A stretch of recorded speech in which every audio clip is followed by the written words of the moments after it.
Hello and welcome everyone to VV studies. आज हम managerial economics का एक टॉपिक पढ़ने वाले हैं जिसमें कि हम बिजनेस साइकिल के बारे में पढ़ेंगे। बिजनेस साइकिल क्या होता है? बेसिकली जब हम किसी भी साइकिल की बात करें तो वो एक पीरियोडिक फ्लक्चुएशंस होते हैं जो कि आपके बिजनेस में आ सकते हैं। अब वो परमानेंट भी हो सकते हैं और कुछ चेंजेस भी हो सकते हैं। जैसे कि फॉर एग्जाम्पल, जैसा कि अगर हम ईयरली साइकिल की बात करें तो आप सभी को पता है कि इंडिया में अगर हम देखें तो 3 तरीके के सीजन्स आते हैं। ठीक है, बरसात का मौसम आता है, गर्मियों का सीज़न आता है, ठंडों का सीज़न आता है। तो अगर हम टेक्सटाइल की बात करें तो तीनों टाइम पे ही अलग तरीके के टेक्सटाइल का बिजनेस होता है। जैसे ठंडों में वुलन का होगा, गर्मियों में कॉटन का होगा और मानसून के टाइम पे जैकेट्स वगैरह जो होती हैं, जो रेनकोट्स वगैरह होते हैं, उन सब का बिजनेस स्टार्ट हो जाता है। सो बेसिकली ये उनका पर्टिकुलर साइकिल आता है। अब ज़रूरी नहीं कि हर चीज़ का एक पीरियोडिक साइकिल है। जैसे कि आटे का कोई पीरियोडिक साइकिल नहीं होता। आटा आप हमेशा खाते हो, आटा आप जनवरी में भी खाते हो, मई में भी खाते हो, जून में भी खाते हो। बट हाँ, थोड़े बहुत अप्स एंड डाउन्स आ सकते हैं। अप्स एंड डाउन्स कैसे आ सकते हैं? जैसे किसी महीने मान लीजिए कि गेहूं या वीट का बिल्कुल भी एग्रीकल्चर अच्छा नहीं हुआ और राइस का बहुत अच्छा हो गया, तो ऑब्वियसली उस टाइम राइस बहुत सस्ते हो जाएंगे, वीट बहुत महंगा हो जाएगा, तो लोग राइस खाना ज़्यादा स्टार्ट कर देंगे और वीट को कम कर देंगे। या फिर इस तरीके से और भी फ्लक्चुएशंस आ सकते हैं जो कि टेम्परेरी भी हो सकते हैं और परमानेंट भी हो सकते हैं, जिसकी वजह से साइकिल्स कंटिन्यू होती हैं। अब बेसिकली हम जो साइकिल है उसको 4 फेजेस में डिवाइड कर सकते हैं। या फिर किसी बिजनेस के स्टार्ट होने से अगर वो बिजनेस एंड हो रहा है तो वहां तक के लिए हम उस बिजनेस को हम 4 फेजेस में डिवाइड कर सकते हैं। पहला फेज होता है डिप्रेशन फेज। अब जरूरी नहीं कि आपका स्टार्टिंग में ही आए, ऐसा नहीं कि आपका स्टार्ट होगा बिजनेस और वो डिप्रेशन फेज में ही रहेगा। बट हाँ, मोस्ट ऑफ द बिजनेसेस जो स्टार्ट होते हैं वो उस टाइम पे डिप्रेशन फेज में ही होते हैं, क्योंकि लोगों को उस टाइम पे उस बिजनेस के बारे में ज़्यादा पता नहीं रहता है। आपको अवेयरनेस क्रिएट करनी पड़ती है अपने बिजनेस के बारे में, अपने प्रोडक्ट के बारे में, अपने यूएसपी के बारे में। So it takes time. तो जो टाइम होता है वो बेसिकली उसको हम डिप्रेशन पीरियड बोलते हैं, बिकॉज उस टाइम पे सेल्स ज़्यादा नहीं होता है। बेसिकली आपका लॉस उस टाइम पे बहुत ज़्यादा होता है, तो इसलिए हम उसको डिप्रेशन फेज बोलते हैं। और ये आपका एनुअली कभी भी आ सकता है। जैसे अगर कोई कंपनी रेनकोट बनाती है तो ऑब्वियसली वो समर्स में तो रेनकोट नहीं खरीदेगी, विंटर्स में रेनकोट नहीं खरीदेगी, तो उस टाइम उनका क्या रहेगा? डिप्रेशन पीरियड रहेगा। Next is recovery period. आप मान लीजिए एक डिप्रेशन फेज में थे, अब डिप्रेशन फेज से आप निकल रहे हो बाहर, उसको हम क्या बोलेंगे? Recovery phase. जब आपकी सेल्स आना स्टार्ट हो जाएगी, so that is basically a recovery phase. जैसे आप पहले एनुअल सेल्स करते थे 10,000 यूनिट की, फिर एकदम से आपका सेटबैक आ गया, कोरोना टाइप पीरियड आ गया जिसने कि एक इकोनॉमिक डिप्रेशन क्रिएट कर दिया और आपका 10,000 यूनिट से सीधा आ गया 1,000 यूनिट पे। बट फिर आप देख रहे हो कि आपका बिजनेस जो है वापस से रिकवर करना स्टार्ट कर रहा है, 5,000 6,000 यूनिट तक वापस आ रहा है, तो उसको हम बोलेंगे रिकवरी फेज। उसके बाद होता है बूम फेज। बूम फेज जब आपका बिजनेस बेस्ट परफॉर्म कर रहा होता है तब हम उसको बोलते हैं बूम फेज। जैसे कि आपका नॉर्मल एवरेज सेल्स चल रही थी 10,000 यूनिट पर मंथ, अब एकदम से हो गया आपका 15,000 20,000 25,000 यूनिट्स आपकी कंटिन्यूसली सेल हो रही हैं, तो उसको हम क्या बोलेंगे? बूम फेज आ चुका है वो बिजनेस का। And last is recession phase.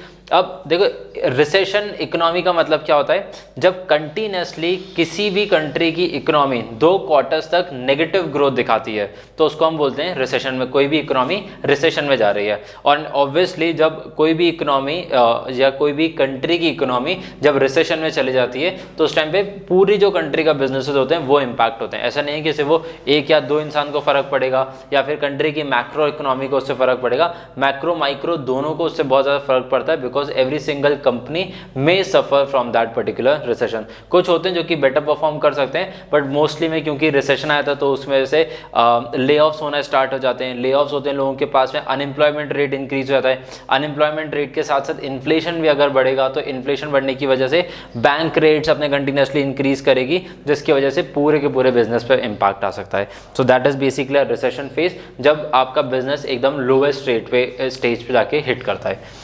Next, what are the classifications of business cycle. तो हम 3 तरीके से हम बिजनेस साइकिल को पढ़ते हैं। एक होता है हमारा major and minor business cycle. देखिए, कोई भी बिजनेस हो वो हमेशा एक जैसा नहीं चल सकता। कभी उसमें बहुत अच्छे ट्रेंड्स आएंगे, कभी उसमें बहुत लो ट्रेंड्स आएंगे, कभी वो बिजनेस में चेंजेस देखेगा। जैसे कि हम टेलीकॉम सेक्टर की अगर हम बात करें तो पहले 2G चलता था, फिर 3G चलना स्टार्ट हुआ, फिर 4G चलना स्टार्ट हुआ, अब 5G स्टार्ट हो रहा है। तो जो पिछली वाली जो टेक्नोलॉजीज हैं ऑब्वियसली वो नीचे जाती गई, बट जो नई टेक्नोलॉजी आती गई उसका यूजेज कंटिन्यूसली इंक्रीज होता गया। तो अगर ये एक कंपनी हर तरीके की सर्विस प्रोवाइड कर रहा है, 2G 3G 4G 5G हर सर्विस प्रोवाइड कर रहा है, प्लस वाईफाई ब्रॉडबैंड सर्विसेज भी प्रोवाइड कर रहे हैं, सो बेसिकली उसके पास में हर एक तरीके से अपने बिजनेस को केटर करने के लिए एबिलिटी है। कस्टमर कुछ भी मांगेगा वो उसको दे सकता है। तो ऐसे बिजनेस में ना साइकिल हमेशा हमेशा स्टैग्नेंट रहती है या फिर हमेशा ग्रोथ फेज पे रहती है। बट अगर कोई चेंजेस नहीं दिखाता ज़्यादा तो उसमें फिर अप्स एंड डाउन्स बहुत ज़्यादा आते हैं। एक क्वार्टर बहुत अच्छा करेगा, 2 क्वार्टर बहुत अच्छा करेगा, फिर सडनली वो डिप कर जाएगा, फिर सडनली अच्छा करेगा। तो मान लीजिए कि कोई बिजनेस बहुत लंबे टाइम तक अच्छा कर रहा है, कंटिन्यूसली वो ग्रोथ फेज पर है, जैसे कि हम टाटा मोटर्स को देखें तो कोविड के बाद से टाटा मोटर्स की जो कार्स हैं उसका कंटिन्यूसली सेल इंक्रीज हुआ है। तो हम अब 2021 से लेके अभी हम 2024 तक का अगर उसका साइकिल देखेंगे तो कंटिन्यूसली उसकी यूनिट ज़्यादा बढ़ी हैं, मतलब उसकी जो सेल्स हुआ, रेवेन्यू हुआ, प्रॉफिट हुआ, वो कंटिन्यूसली इंक्रीज कर रहा है। तो हम इसको एक क्या मान सकते हैं कि ये एक मेजर साइकिल है।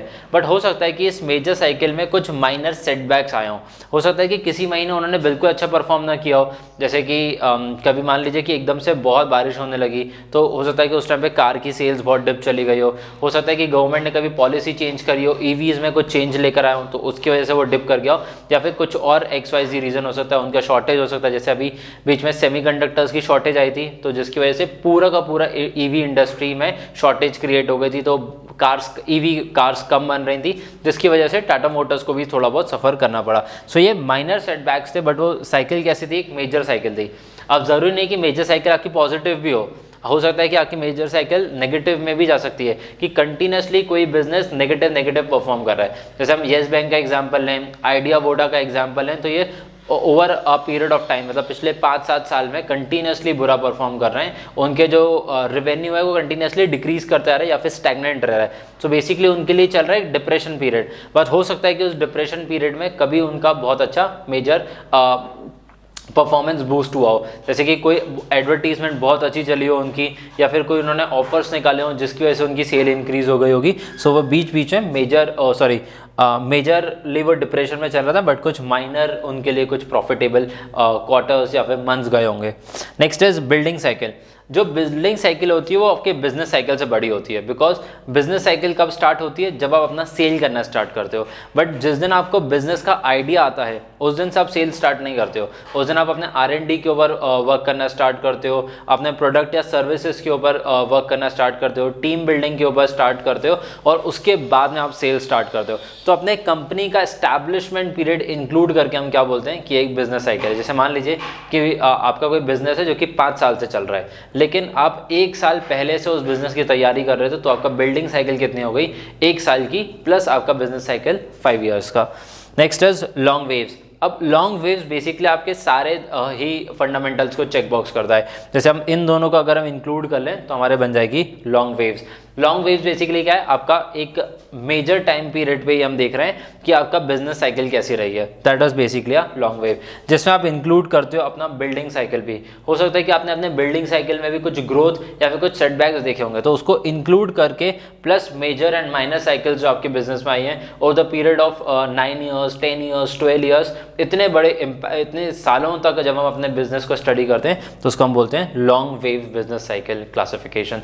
सो I hope this topic is clear to you. Thank you for watching the video.